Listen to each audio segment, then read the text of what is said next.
Please be ready for a dictation of exercise number 3 and 4 from Progressive Magazine of April 2022. 5 seconds. Start. Mr. Deputy Speaker, Sir, we are considering the finance bill which the Finance Minister has moved before the House. The finance bill includes two parts: the collection of funds and the use of those funds. We have got two parts of it. The first part of it is that we must be able to maintain law and order and spend the amount in such a manner that the economy of the country progresses. In this respect, I would like to say that this House is also bound to abide by rules and regulations.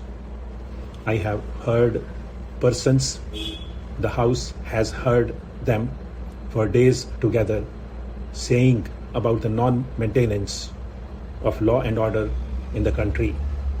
But this right can be exercised by only those persons who abide by rules and regulations of the House.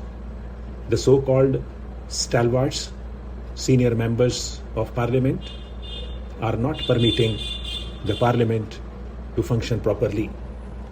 This is very important. Is it not abuse of the exchequer when we see that the money that is being collected from the people is not being utilized for the welfare of the people? Are we utilizing that money?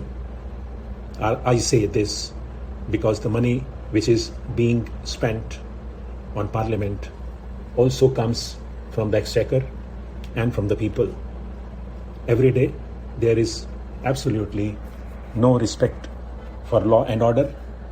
Nobody bothers about it. Many persons get up at one time when the Honorable Speaker is on his legs. Then also they get up and go on shouting as if everybody else here is a deaf man. I can understand how the economy of this country can be improved with this type of performance from them. I would like to tell my friend that this will not help him.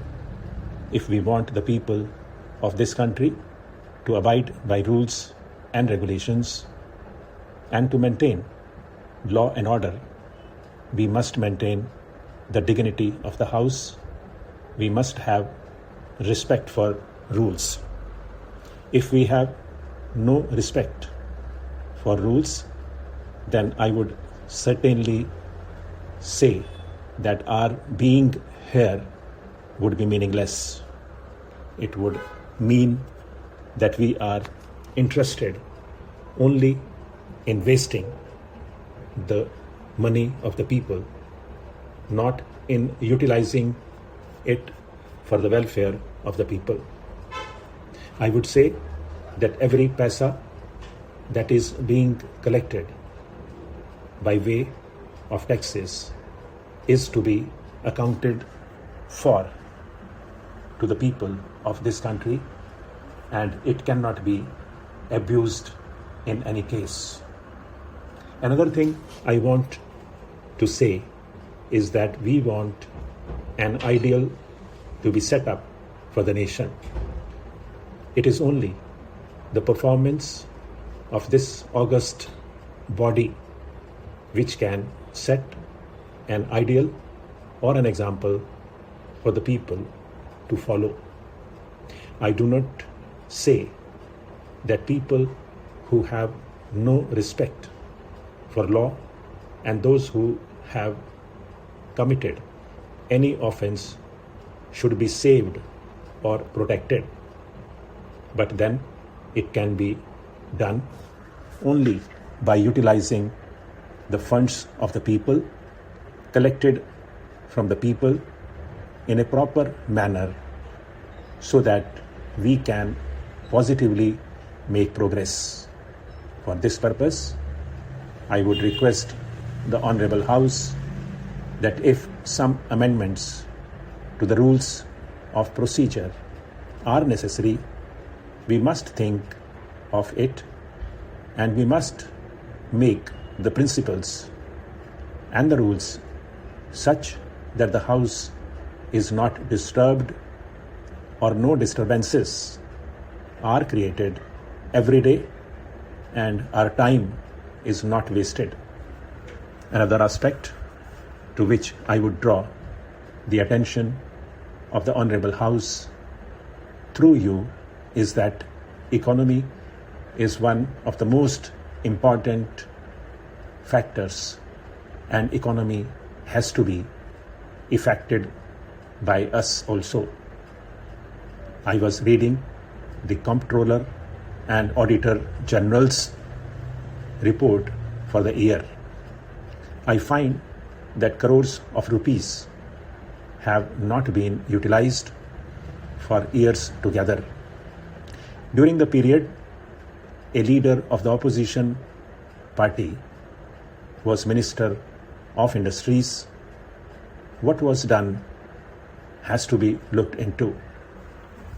I would draw the attention of the Honorable House to the fact that if you read the whole book, you will find no manual of accounts, no statements, and no documents reconciling the actual expenditure made, and nothing could be done. You will find in this a large number of such items involving crores of rupees. This has affected the economy of this country. What has been done about it? I would make a submission that wherever you find such wastages of money, in those cases, a very stringent view has to be taken, and those persons who are guilty must be punished. Individual responsibilities must be fixed. That is why every time we are finding this criticism in this august House, that the public enterprises are not making any profit, they are running in loss. It is a must. The guilty must be punished, because we are wedded to the principle of socialism, and we want the poorer people of this country to come up.